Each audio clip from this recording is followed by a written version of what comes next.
Assalamualaikum warahmatullahi wabarakatuh. Kembali lagi di channel Kisonggo Langit. Bagi teman-teman yang baru bergabung, saya ucapkan selamat datang. Terima kasih yang sudah mensupport channel Kisonggo Langit selama ini. Terus support agar kedepannya channel Kisonggo Langit semakin berkembang, bisa memberikan ilmu, pengetahuan, informasi yang bermanfaat. Kali ini Kisonggo Langit akan membahas tentang bagaimana bertemu dengan leluhur. Ya, juga bagaimana caranya supaya dipertemukan, bisa berdialog dengan leluhur, dengan kodam pendamping berdasarkan garis keturunan ataupun garis nasab. Nah, pertemuan ini ya tentunya harus didasari dengan laku ibadah yang istiqomah, ya, laku tirakat yang istiqomah. Ya, salah satu ya yang memang harus diistiqomahkan adalah tawasul. Jadi ngirim Al-Fatihah buat diri kita ya.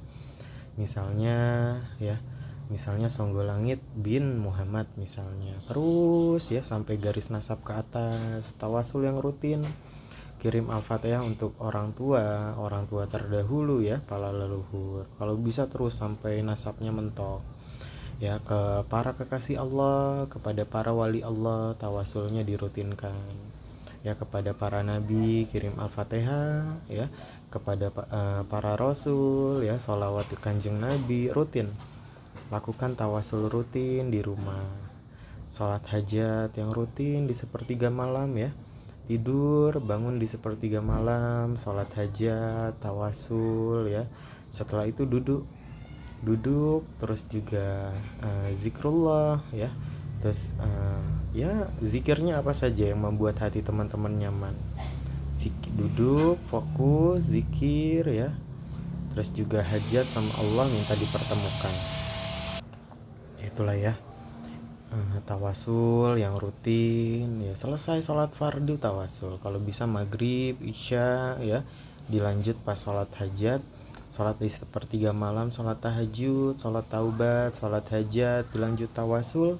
Setelah itu duduk ya, zikir di sepertiga malam. Pagi harinya juga seperti itu. Setelah selesai sholat subuh ya, zikir, tawasul. Intinya tawasul dan zikir yang rutin. Kirim Al-Fatihah, hajat sama Allah minta dipertemukan. Dan jangan sampai takut ya, dipertemukan dengan leluhur, dipertemukan dengan orang tua terdahulu gitu ya, dipertemukan dengan kodam pendampingnya ya. Jangan takut, bahwasanya ya ruh-ruhnya orang-orang yang soleh itu tidak terikat dan bisa kapanpun ya menengok anak cucunya. Jadi insya Allah ya, jangan sampai ada ketakutan dalam diri untuk bertemu dengan orang tua terdahulu ya. Jadi zikir, tawasul, sholat malam, sholat hajat yang rutin, insya Allah nanti dipertemukan ya. Jadi jangan sampai nanti bertanya-tanya ke Ki Anu, ke Gus Anu ya, kok berbeda-beda. Jadi nggak katanya-katanya lagi, bisa membuktikan sendiri di rumah. Caranya seperti apa, yaitu laku ibadah, laku tirakat, melek malamnya ini ya.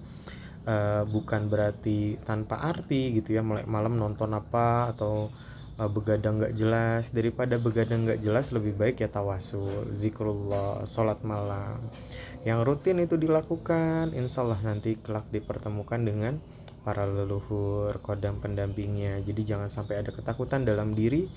Bertemu dengan leluhurnya takut, kan itu orang tua kita terdahulu ya. Sababiah cinta kasih mereka kita dijaga ya. Ada beberapa sebagian itu dilindungi oleh cinta kasih orang terdahulu ya, orang tua terdahulu, para leluhur, para sesepuh karuhun ya. Ketika cinta kasih itu turun, itu mewujud sebagai kodam pendamping berdasarkan garis keturunan, perisai gaib yang melindungi teman-teman dari gangguan gaib, sihir, teluh, dan lain sebagainya. Jadi sebagai bentuk terima kasih pula, tawasul itu kita kirim Al-Fatihah sebagai bentuk terima kasih kita seorang anak telah dijaga, telah dilindungi. Jadi seperti itu ya, tawasul, sholat, puasa hari lahir juga salah satu bentuk rasa bersyukur kepada Allah. Nanti insya Allah ya, kalau memang ada haknya itu dipertemukan langsung.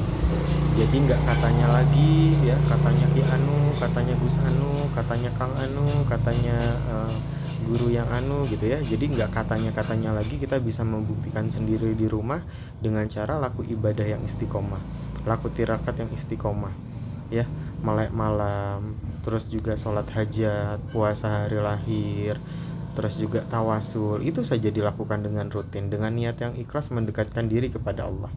Insya Allah dipertemukan nanti berkah-berkah yang lain pun turun, berkah kesehatan, berkah keilmuan, berkah spiritual ya. Jadi itu ya, dilakukan rutin di rumah.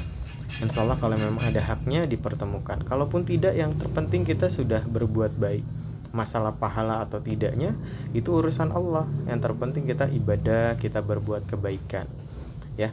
Jadi sampai di mana ibadah, pekerjaan yang kita lakukan itu semata-mata niatnya adalah mendekatkan diri kepada Allah, bukan tujuannya tidak lagi dunia. Insya Allah kalau tujuannya adalah Allah, nanti Allah kasih dunia itu kepada kita. Mohon maaf apabila ada kesalahan kata, baik yang disengaja ataupun yang tidak disengaja. Teman-teman boleh ya sharing cerita di kolom komentar tentang perjalanan kehidupannya, perjalanan asmara ataupun perjalanan spiritualnya, yang mungkin bisa bermanfaat bagi Kisah Golangit dan teman-teman yang lain. Mohon maaf apabila ada kesalahan kata ya.